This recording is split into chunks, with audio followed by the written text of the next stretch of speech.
are on today. President Trump, of course, has great job security. He never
somebody can walk over and stand up and spot. You're so focused on it.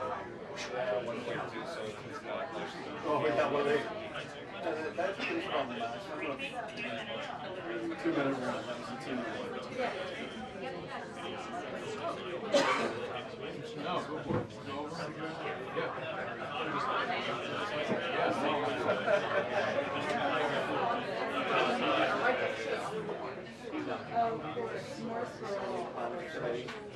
Yeah.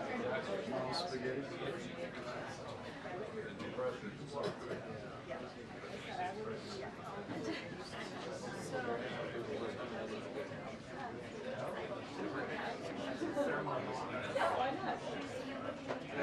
good to see you. Welcome. Welcome back. Yeah, welcome back. It took me 7 years to get a seat.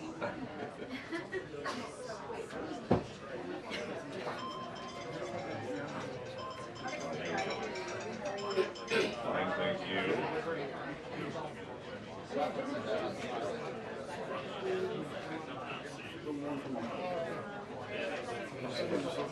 At night, it's really bushy with local. He's got poker class and stuff. Leavitt engagement. Bring your fire, my friend. Bring your fire.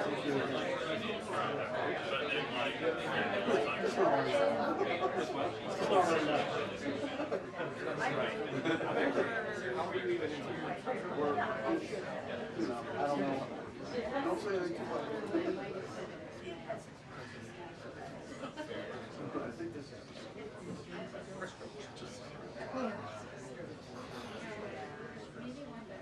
They do that. Nice to see you.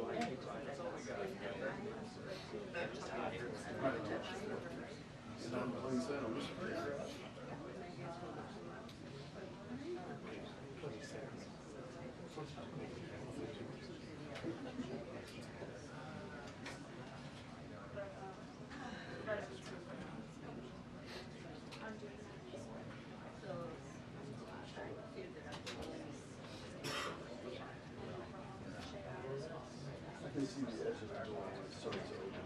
Phil will hear those sixes.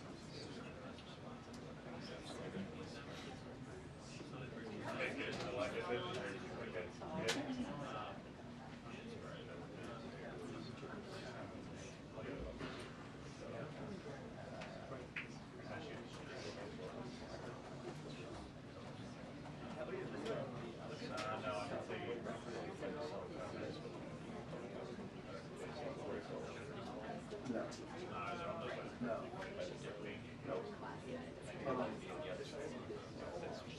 Oh, I'm talking about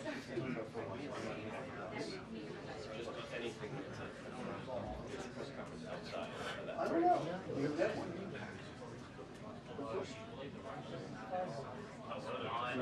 Leavitt doesn't either. Both of us.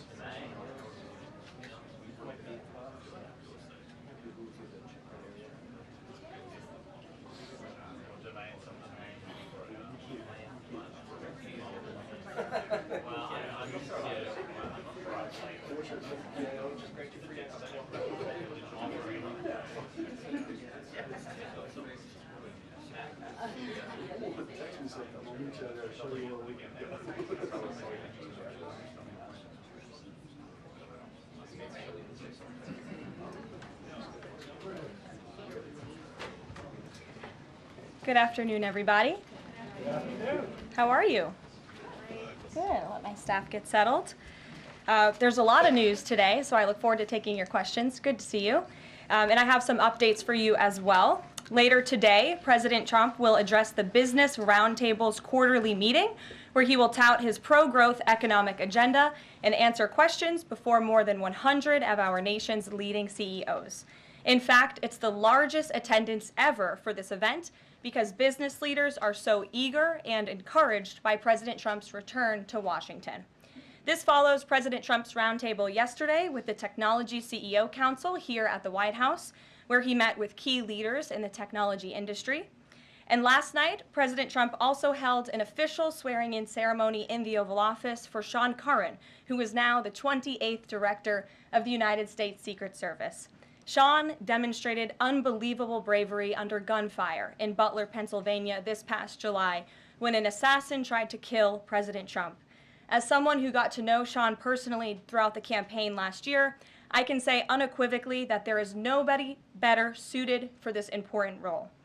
And following the confirmation of Labor Secretary Lori Chavez DeRomer last night, the Senate has now confirmed 21 of President Trump's well-qualified cabinet-level nominees, far outpacing the previous administration. And looking ahead, tomorrow, the president will welcome the Taoiseach Micheál Martin of Ireland for the annual White House Shamrock ceremony. And Thursday, President Trump will welcome the NATO Secretary General for a working meeting and lunch. On the economy, February's jobs report was good news for America, particularly our manufacturing sector. The manufacturing sector gained 10,000 new jobs in just 1 month under President Trump. This rebound was led by the automobile sector, where we saw 9,000 new auto jobs created already. That is the most auto jobs added to the economy in 15 months. This was a complete turnaround from the Biden administration, where we were losing an average of 9,000 manufacturing jobs per month last year. Reuters is out with a report that a number of companies are now looking at expanding their presence or bringing their businesses into America because of President Trump's policies. And just moments ago, before coming out here, I saw another report by Reuters revealing that Merck has opened a $1 billion facility at its North Carolina site. This is just the latest pharmaceutical company to boost its U.S. manufacturing in lieu of President Trump's tariffs. This announcement follows Eli Lilly's plans to invest at least $27 billion to build 4 new manufacturing plants here in the United States, and Pfizer has also said it's considering moving their manufacturing overseas right here to the United States of America. As the president has said over and over again, when we purchase products made in the USA, the profits stay here, the revenue stays here, and most importantly, the jobs stay here. And despite the globalist mainstream media's attempts to worry consumers, President Trump will not repeat the trend of past American presidents who broke their promises to the American public and smiled while they stuck a knife in the back of American workers and shipped their jobs overseas. Our country has lost more than 5 million jobs in more than 90,000 factories due to devastating globalization over the last 3 decades alone. North Carolina lost 300,000 manufacturing jobs, including 60% of its furniture manufacturing jobs in the years following NAFTA. And in Michigan, globalist policies destroyed 250,000 jobs, including 40% of the auto industry, which again we know is clawing back because of President Trump's action already. These are harrowing statistics that represent countless towns and families who have been completely destroyed. But the America Last globalist era is ending under President Trump. He will no longer allow our country and our workers, our hard-working American families, to be ripped off. On another very important issue for the president, he continues to work hard to secure the border. If you missed it yesterday, CBP launched an enhanced home mobile app with a new feature, the Intent to Depart, which offers unlawfully present aliens or those aliens whose parole has been revoked an orderly and defined process to notify the U.S. government of their intent to depart the country. The CBP Home app strengthens our mission to secure the border and provides illegal aliens with a straightforward way to leave now before facing much harsher consequences later. A new report from Bloomberg just found that the number of aliens trying to reach our country by traveling through the jungle to Central America dropped a whopping 99% last month. And this follows the incredible news that illegal border crossings plummeted last month as well, down 94% at our southern border from last February under the Biden administration.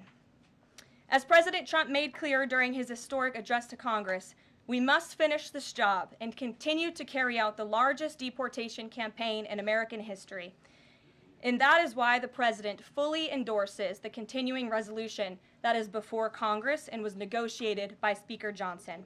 He is encouraging all Republicans to vote yes on this clean CR, which freezes funding at current levels and will prevent the Democrats from getting their long-awaited government shutdown. Voting against this CR will hurt the American people and kill the incredible momentum that President Trump has built over the past 51 days. And lastly, before I take questions, I would like to commend the Washington Post, who I believe is in the room today. According to a new report from Axios, the Washington Post is overhauling their newsroom structure. It appears that the mainstream media, including the Post, is finally learning that having disdain for more than half of the country who supports this president does not help you sell newspapers. It's not a very good business model. And that's why we have people in our new media seat. And today we have Sargar Anetti, who is the host of Breaking Points, a popular political YouTube news and podcast show that has racked up nearly 1 billion views on YouTube, several hundred million podcast downloads since its launch in June 2021. He's also a former member of the White House Correspondents Association, but is now a part of the thriving independent media. We're very happy to have you with us here today. Why don't you kick off our briefing? Thank you. Really appreciate you having me, Karoline. A couple of questions for you, if I may. First on the stock market. So currently it's the 25th anniversary today of the dot-com bubble crash. There's a lot of concern for a lot of Americans right now about the state of the economy. President Trump has refused to rule out a recession. Secretary Lutnick, however, has told us there will not be one. So can the White House just tell and assure Americans today that there's not going to be a recession? Well, there's a lot to unpack there. So let me start by saying that, first of all, when it comes to the stock market, the numbers that we see today, the numbers we saw yesterday, the numbers we'll see tomorrow are a snapshot of a moment in time. And as President Trump has said, and I'm here to echo the remarks of this president of this White House, we are in a period of economic transition. We are in a period of transition from the mess that was created under Joe Biden in the previous administration. Joe Biden left this country in an economic disaster. Several statistics to point out. The delinquency rate on credit card loans increased 63% under Joe Biden, hitting a near 12-year high. Under Joe Biden, all net job growth went to foreign-born Americans. Real wages declined by 1.5% under Joe Biden. And as we all know, and this administration continues to combat, prices soared more than 20% under Joe Biden because of his reckless spending and economic policies. So we are in a period of transition from that economic nightmare under a president who had no idea what he was doing, never held a private sector job in his life, into a golden age of American manufacturing under a businessman and a deal maker in chief in President Donald J. Trump, who is implementing the formula that we know works. Look at President Trump's results in his first term. If people are looking for certainty, they should look at the record of this president. That's why the American people re-elected him back to this office. And look at everything that President Trump has already done and his team has already done in just 51 days. The massive efforts to deregulate, tax cuts, which we need Congress to pass the Trump economic agenda, the Trump tax cuts, which will unleash economic growth.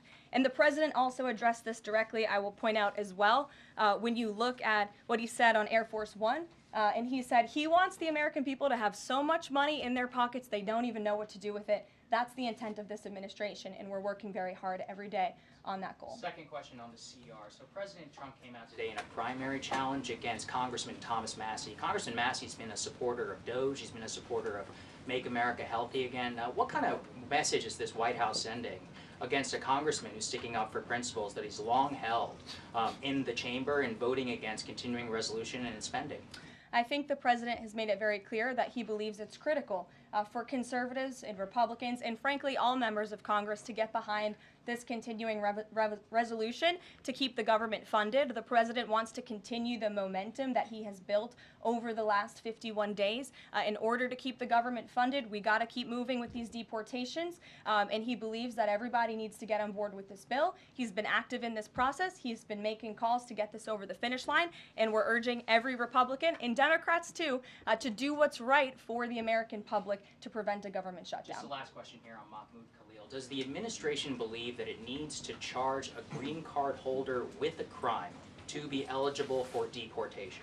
Well, in fact, Secretary Rubio reserves the right to revoke the visa of Mahmoud Khalil, and I'm glad you brought this up. Under the Immigration and Nationality Act, the Secretary of State has the right to revoke a green card or a visa for individuals who serve or are adversarial to the foreign policy and national security interests of the United States of America.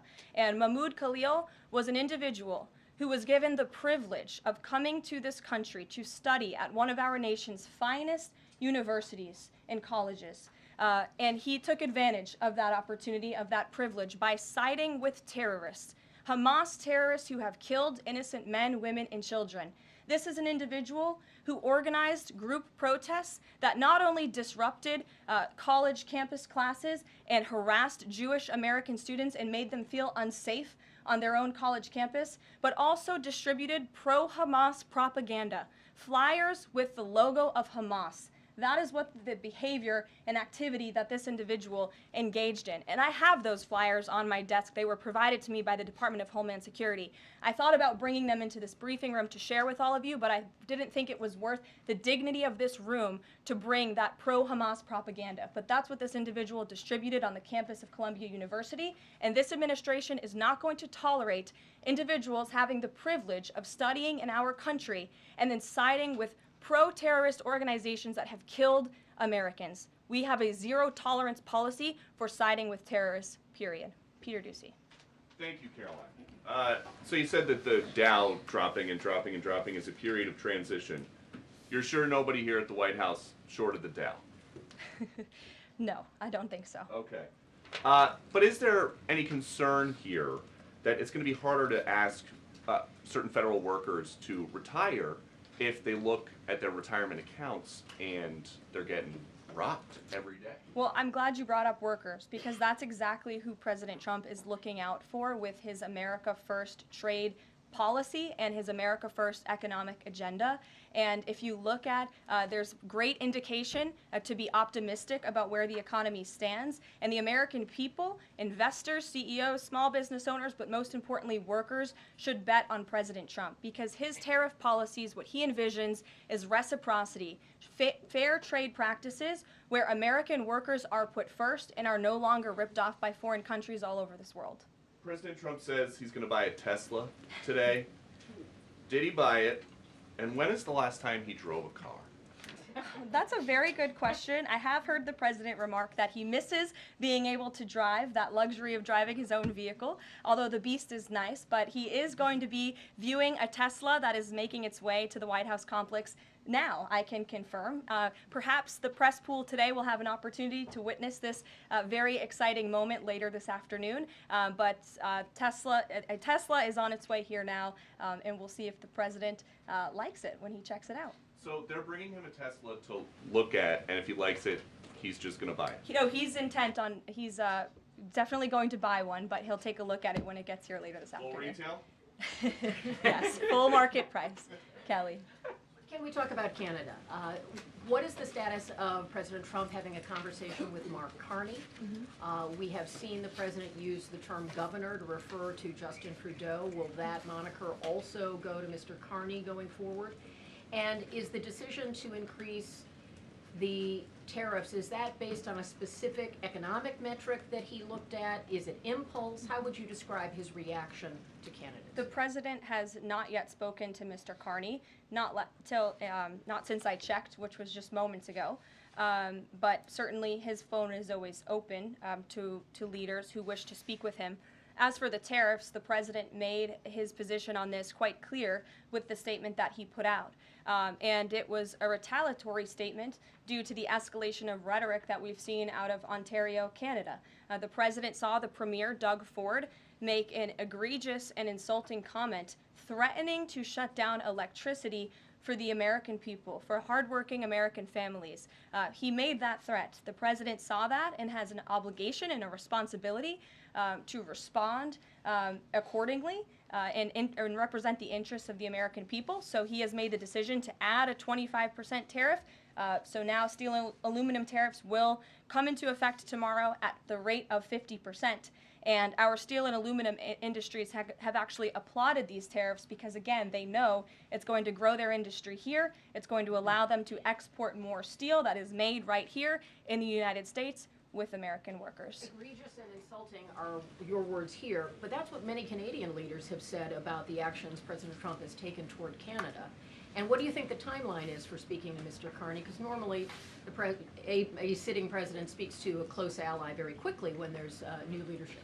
Well, the president is, again, responding to the fact that Canada has been ripping off the United States of America and hardworking Americans for decades. If you look at the rates of tariffs across the board that Canadians have been imposing on the American people and our workers here, it is egregious. In fact, I have a handy-dandy chart here that shows not just Canada, but the rate of tariffs across the board. If you look at Canada, since you brought it up, American cheese and butter, nearly 300% tariff. You look at India, 150% tariff on American alcohol. You think that's helping Kentucky bourbon be exported into India? I don't think so. 100% tariff on agricultural products from India. Look at Japan, tariffing rice, 700%. President Trump believes in reciprocity, and it is about dang time that we have a president who actually looks out for the interests of American businesses and workers. And all he's asking for at the end of the day are fair and balanced trade practices, and unfortunately, Canada has not been treating us very fairly at all over the past several decades. To the woman in the purple, because I saw you were making a face at my previous answer, so what's going on? Well, actually, I have a couple of questions. At the core of pro-Palestinian protests on college campuses and elsewhere is a demand to end the war in Gaza, a goal that this administration actually supports and has pursued.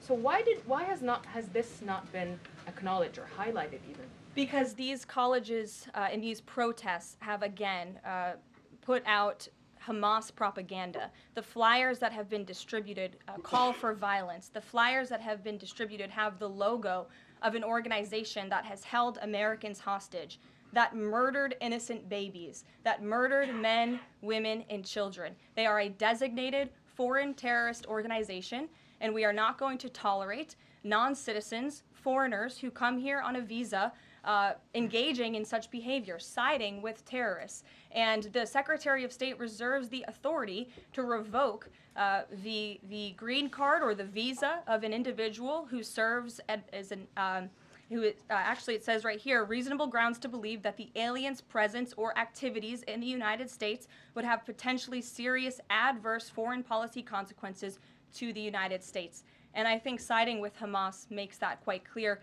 Secretary Rubio exercised that authority, and we fully believe that we are going to move forward with more arrests, as President Trump previewed in his statement yesterday. Ed. Yeah, thanks. Go ahead. Caroline. So are there conversations between the administration and the Canadians going on over this tariff? Because the Ontario Premier says the next step is to cut off electricity to the U.S. And the president put out a statement after seeing those comments and said that it would be there would be grave consequences imposed on Canada if they think about shutting off electricity for the United States of America and our citizens. And the president is also determined to ensure that we are depending on American electricity, not the electricity production of foreign nations, including our allies in Canada.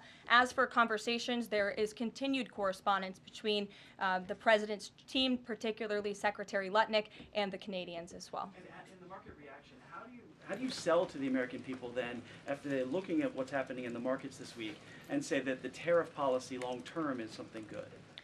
Well, just think about what the tariff policy long-term will do for our country.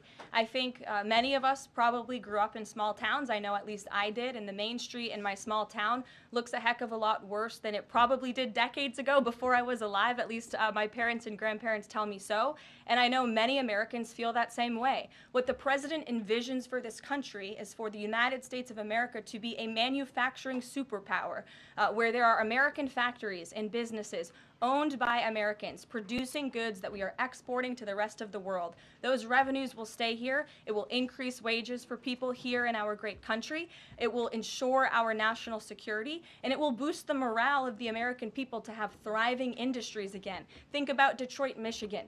Think about North Carolina, as I mentioned, that used to have a thriving furniture industry that no longer exists because of the globalist trade policies of previous and past administrations. And the American people gave the president a tremendous opportunity to restore American greatness and restore our manufacturing dominance, and he's intent on doing just that. John. Thanks, Caroline.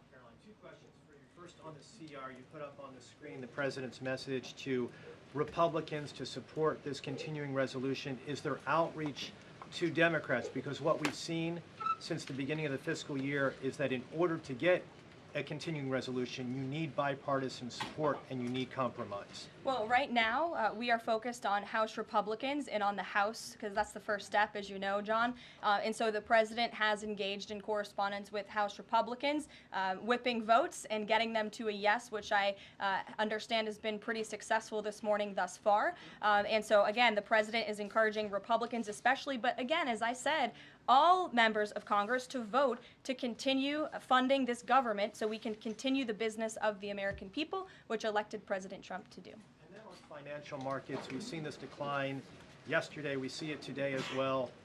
It seems that the read on the president's policies is one in which they do not have confidence in his trade tariffs policy. They do not have confidence in what the president said to Fox News over the weekend, that he didn't rule out the idea of a recession. What is your read in terms of the decline that we've seen over the last week and a half in financial markets? Well, I think there's actually a lot of reason to be confident, and many people do feel confident. Just look at the nearly $2 trillion in private investment that this president has secured. Look at the comments made by the CEO of Apple, one of the biggest companies in this world, who said that he is bullish on the future of American innovation under the leadership of President Trump. Look at CEO confidence. According to the Conference Board measure of CEO confidence, in Q1 2025, under the leadership of this president, it jumped to its highest level in 3 years, from cautious optimism to confident optimism. If you, again, look at the $2 trillion in investments from some of the biggest companies in the world.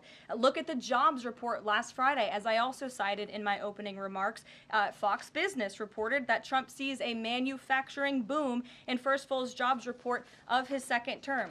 Look at the auto jobs that have already poured back into America. We added 9,000 new auto jobs. Those are sticky jobs. Those are good paying jobs. That's 9,000 American families who will now be able to live the American dream because of the policies of this administration. You also look at small business optimism. The NFIB put out a report this morning. Small business optimism continues to be far higher than it ever was under the previous administration. There's a lot of reason to be optimistic. And again, the American people, CEOs and people on Wall Street and on Main Street should bet on this president. He is a deal maker, he is a businessman, and he's doing what's right for our country. He wants to restore wealth to the United States of America. Michael, good to see you. Hey, Caroline, thank you. 2 questions, if I may. Will the administration be providing any relief to states affected by the Ontario power tariff? Well, the president has made it very clear that Canada would be very wise not to shut off electricity for the American people, and we hope that that does not happen. As for what would happen if that does take place, I'll leave it to the president to make those decisions. And does President Trump share the Justice Department's concern over rising egg prices and possible collusion of big egg?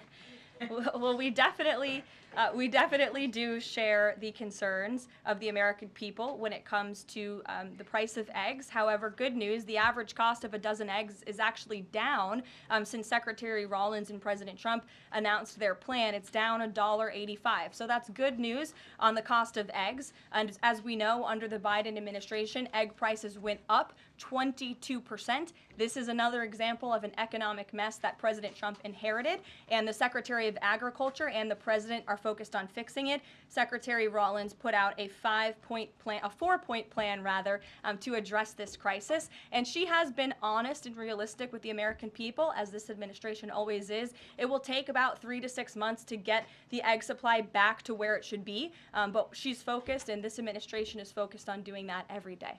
Karen. Thanks, Caroline. Just back on the markets, you said that what we're seeing this week right now on Wall Street is a snapshot of a moment in time. But does the president think he bears any responsibility for the turmoil in the stock market this week? Look, the president is unwavering in his commitment to restore American manufacturing and global dominance, and I think he doubled down on that this morning with his new statement and the tariffs that will be implemented tomorrow on steel and aluminum. And he has said recently he's not looking at the market. He said you can't really watch the stock market, but all of the gains since election day have been erased in the S&P 500. At what point, how far do stocks have to fall before the president considers it a factor and changes course? Again, as I just said, the president will look out for Wall Street and for Main Street, just like he did in his first term. And people on Wall Street and Main Street should bet on this president. He's doing what's right for this country. Nick, good to see you. Good to see you too. Thank you, Caroline. So, is the president prepared, like what we saw with Congressman Massey, to pressure other Republican lawmakers into supporting this continuing resolution? Well, he is very much, as I said, engaged in this process. He's been making calls to lawmakers on Capitol Hill, and I think his statements against Congressman Massey speak for themselves, and I will let the president put out any additional statements if he chooses to, but he fully expects all House Republicans to vote for this continuing resolution. And just to follow up, can we start to anticipate seeing more of the president weighing in on upcoming 2026 races like we saw this morning? I'm not sure about that. I'm not even sure if I'm allowed to speak about that from this podium. I would check in with our outside political team for guidance on future races and the president's involvement. Elena. Thank you. I wanted to ask about some comments Elon Musk made yesterday. He said that there is $500 to $700 billion in waste and fraud and entitlement spending. He called it, quote, the big one to eliminate. Earlier this month, he also referred to Social Security as a Ponzi scheme. Should Americans expect changes, big changes, to Social Security and Medicare? President Trump has been unequivocally clear on this. He is going to protect Social Security and Medicare benefits and Medicaid for hardworking Americans who paid into these entitlement programs and deserve those hard-earned benefits. And unfortunately, the mainstream media has taken Mr. Musk out of context. I saw a Bloomberg headline that our team actually worked on getting updated and fixed because it was so wrong, and it took Mr. Musk out of context. What he was specifically referring to cutting was the waste and the fraud and abuse that does exist in these programs. According to an IG report from the Social Security Administration, there's more than $70 billion of fraud in the Social Security program alone that we know of. And so the president will continue to protect these programs for hard-working Americans, and actually cutting the waste, fraud, and abuse out of these programs will protect it for hardworking Americans. But Caroline, respectfully, he said around $500 to $700 billion.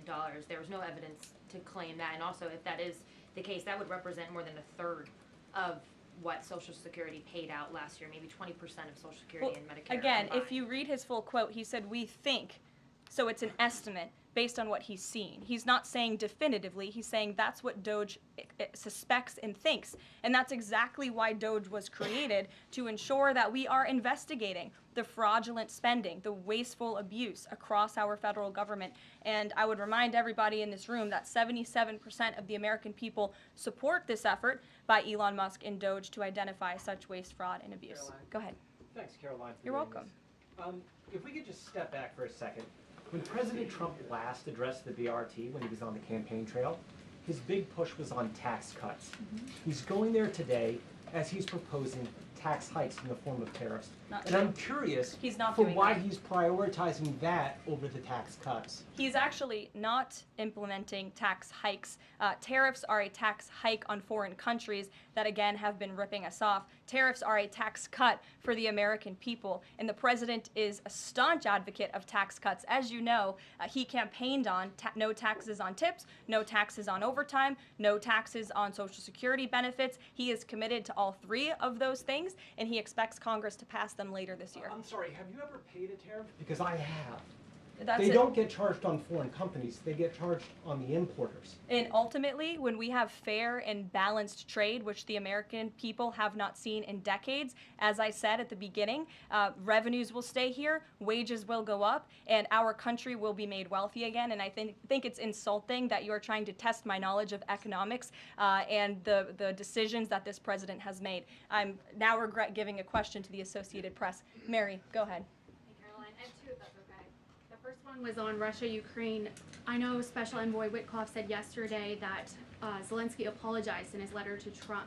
Can you share any more about that letter and what else might be interesting from it that we don't know? Yes, the president did reference that letter, as you're saying, in his joint address to Congress. And I do have an update. As you know, Secretary of State Rubio and our National Security Advisor Mike Waltz have been negotiating with the Ukrainians today in Saudi. They will be providing a full readout of that meeting very soon. But I can assure you and everybody here and the American people that the news we've received from that meeting throughout the day and the president has been briefed on is positive. This meeting has been productive. I will let Secretary of State Rubio and our National Security Advisor speak to the specifics of what has taken place today when they are ready to do so when the meeting concludes. Lindsay, go ahead. Referring to Mahmoud Khalil, the president has said this is the first of many arrests like this. Does the administration have a rough estimate of how many arrests you're planning to make similar? I don't have an estimate. I do know that DHS, based on very good intel that they have gathered at the direction of the president's executive order, which made it very clear to the Department of Homeland Security that engaging, as I said, in anti-American, anti-Semitic, pro-Hamas protests will not be tolerated. So since the president signed that executive order and since Secretary of Known has taken the oath at DHS, they have been using intelligence to identify individuals on our nation's colleges and universities, on our college campuses, who have engaged in such behavior and activity, and especially illegal activity. And so I don't have a readout on how many arrests will come, but I do know that DHS is actively working on it. And I also know that Columbia University has been given the names of other individuals who have engaged in pro-Hamas activity, and they are refusing to help DHS identify those individuals on campus. And as the president said very strongly in his statement yesterday, he is not going to tolerate that, and we expect all America's colleges and universities to comply with this administration's policy. Jasmine. On Canada, after all of these threats to increase tariffs or turn off electricity, I wonder, does this administration still consider Canada to be a close ally of the United States? Well, I think Canada is a neighbor. They are a partner. They have always been an ally. Perhaps they are becoming a competitor now. But as the president also laid out in his Truth Social post today, he believes that Canadians would benefit greatly from becoming the 51st state of the United States of America. And I actually looked into some of the research about the cost of living in Canada, and the cost of living is much higher than it is here in the United States of America. The average cost of a home in Canada is much higher. In Quebec, the highest tax rate for an income of $150,000 or more is 53.3%, more than half of Canadians' incomes they are being taxed on. So the president has made it clear that he believes Canadians would be better served economically, militarily, if they were to become the 51st state of the United States of America. Reagan. Thank you, Karoline. A week ago, Attorney General Bondi said a truckload of Epstein files had been delivered to her office from the SDNY. When can we expect those files to be released to the public? I would defer you to the Department of Justice. I don't have a timeline here. Do you have any update on the JFK files? I don't at this moment. Again, I would defer you to our DNI director, Tulsi Gabbard, and also the Department of Justice. I know that they are working on that diligently, as the president requested them to do. Christian. Thanks, Caroline. Two questions. Since we've been talking a lot about tariffs, have there been any updates on standing up the External Revenue Service to collect revenue from there? Well, we need reciprocal tariffs to go into effect first, and as you know, the president will be rolling those out on April 2nd, and then the next start of that process is collecting that revenue to ultimately create the External Revenue Service, which Secretary Lutnick is working very hard on and is quite enthusiastic about, if you have noticed from his media interviews. Can the president do that through executive action, or will it require legislation? Well, the president already signed an executive order to direct the Secretary of Commerce to establish the External Revenue Service, or at least to identify ways in which it can be done. I would defer you to the Department of Commerce for more on specifics on that. Sure, in the back. Thank you very much, Caroline. I have a few questions on South Korea and North Korea. First question, as you know, South Korean President Yoon has been released from illegal detention. What is the reaction of the United States as an ally? Is there a possibility of a summit with President Trump when President Yoon returns? Second question on North Korea. North Korea launched the several ballistic missiles into the West Coast yesterday. What is the White House's reaction on this? Sure. Yes, I'll start with your question on North Korea. We condemn these actions and we call on North Korea to stop their unlawful and destabilizing actions. As for South Korea, the U.S. and Republic of Korea's alliance is ironclad, and the Trump administration remains in close contact with our South Korean counterparts as we work together to promote a free and open Indo-Pacific. Sure. You didn't answer that release of South Korean president from jail. I don't have anything on that, but I can certainly check in with the National Security Council and get back to you. Sure, good to see you.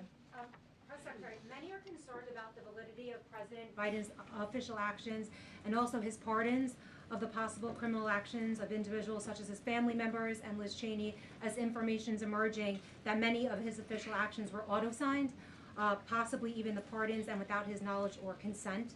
Does the White House have any information available currently that Biden was actually the one that approved and signed those pardons?